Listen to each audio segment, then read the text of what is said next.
Hello and welcome to the channel. My name is Annalisa and this is going to be a video about my fall plans, both for reading and other parts of life. And I would like to insert here a little tour of my background because it has changed quite a bit. I just did this. And it is going to change in the future because this is not all of my fall decor. This is just some of it because fall is my favorite. So we got potion bottle, we got Palestinian flag art, we got Palestinian made angel, and as we move up we have some spiderweb crocheted by me, we have a Crater Lake little bear, and we have a beautiful pumpkin. Then across we have more potion bottle, and instead of Dan and Phil we have this fairy who has black wings, a black dragon, and purple dress, so I figure she fits in with the color scheme of Halloween. And then we have a brown glass pumpkin. Over here we have more pumpkin, more potion bottles, fall leaves, garland, and this is a Barbie of Ida B. Wells, and she is holding a Memphis Free Speech newspaper, and I figured since she has a black dress on, she fits in with the Halloween aesthetic. And then we have more of the spiderweb garland that I made, and more potion bottles. We should probably start with the TBR. So I basically have a September through October single TBR because I'm considering this a combination of fall and creepy times. I kind of celebrate Halloween all through September and October, and then when November comes I'm still celebrating fall, but I'm celebrating it mixed with Christmas prep rather than with Halloween prep. That's kind of how I arrange my seasons, so that's why my November TBR is not here yet. Although if you watch my TBRs and then watch my wrap-ups, you might notice that there's a little bit of a discrepancy. First, we have Wicked Fox by Kat Cho. This has been on my TBR for a long time, but I have decided that this is the time to be in the mood to read it because it is about, it's kind of a monster romance. Not in the monster effer kind of way, because it's a YA, but it is about a Gumiho and a human. It already in the first 80 pages has definitely had Halloween vibes, so I would really like to read this season, and I have successfully gotten into the Halloween mood, so hopefully that will lead to me reading this book. I need to go turn off my notifications because somebody is blowing up my phone. It was one of the family group chats and it was about nothing of consequence, as usual. Then we have one that I've already read. So as I said in my August wrap-up part 2, I've been working on a bingo board that was put out by Lynn's Loves Lit, and once I finished this earlier this month, I only have 2 more books to read for that. So once I have finished that bingo board, I should have no obligation reads or like reads that I'm pushing myself to.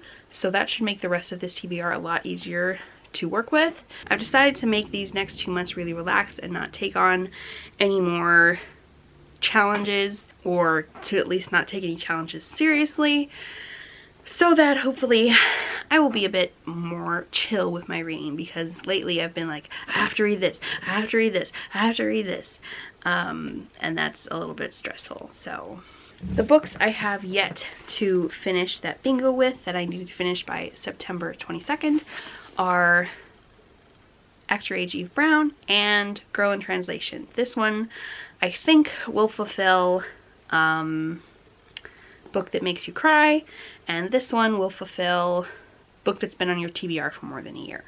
A witchy book, Her Majesty's Royal Coven by Juno Dawson. This also has trans rep, and I've heard a lot of really good things about it from people whose taste I trust, so I'm excited. All Our Hidden Gifts is also a witchy one. I'm pretty sure the author is Irish. It's by Carolyn O'Donoghue. Then we have Witchy Book number 3, The Witches of Moonshine Manor by Bianca Moraes. And it's supposed to be very sisterhood-y. And I like that. Then We Set the Dark on Fire. This one is partly for Latinx Heritage Month, which is, I think, from September 15th to October 15th. It's by Taylor K. Mejia. Apparently there's some forbidden love type stuff going on. Also, it has a very Halloween-y cover. Then, more of a generic fall read than a Halloween read is A Psalm for the Wild-Built. I have been wanting to read this for a while. I want to read more solar punk, and also this seems just very fallish and it's short, so I want to finally get to this. Priority read, not for fall reasons, but because it happened to come out relatively recently and this is the first time I'm able to read it. The Perils of Lady Catherine de Bourgh by Claudia Gray. This is the third in the series about Mr. Darcy and Miss Tilney.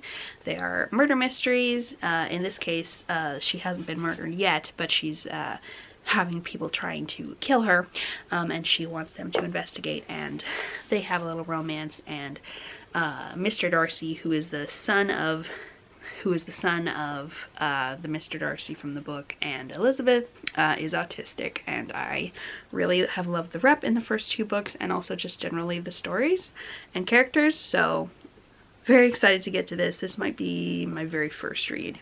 Then we have 3 books that I have also been wanting to read for a while, because I got them from a charity shop quite a while ago, and they are books 1, 2, and 3 about upside down magic, and it's a little cat with dragon wings who is like a shapeshifter and is normally like a human kid, but then shapeshifts into this cat with dragon wings, and I am excited about that. I think it'll be very cute, and it seems very like a Halloween type read, so it would be nice to get through these, see if I actually like them, and then be able to recommend them.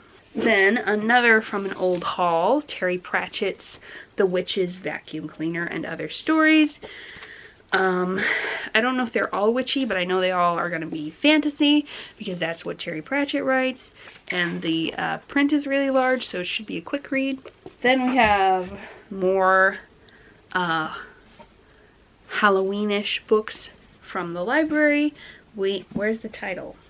Oh, it's way up there. This is Dracula in a fancy edition. It's got a little ribbon marker, and I would like to kind of know the story of Dracula, and I think it's well written, so I'd like to experience that. If it turns out to not be to my taste, I will go read a plot summary, because I kind of should know what happens in it. Eat Your Heart Out, which is a horror type situation with plus size rep and zombies, and yeah, look at that cover. Then we have a what are these called? Graphic novel, and it is got queer main characters. It is a lot of black and white with only occasional color, so the color is used to like emphasize things or give a certain mood, so that's also interesting. Then we have Man, Fuck This House.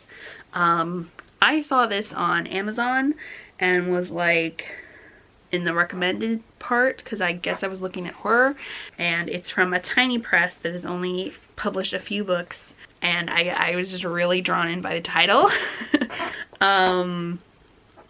And I would like to read more haunted house type stories, because when they're done in certain ways, I really enjoy them. So when I saw my library had it, I was like, yes, please. Last one, Rise of the Jumbies by Tracy Baptiste. This is the second in the, it's probably just going to be a duology, about the Jumbies and these kids who live, I'm not sure if it's actually specified which Caribbean island they live on, but the author is from Trinidad.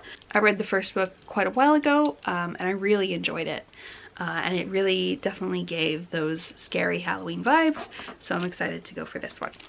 Now, other plans. The second half of October and the beginning of November, I'm going on vacation. So you will see vlogs of that, but they won't come out till quite a ways into November. So I'm going to pre-film some things for those 2 weeks.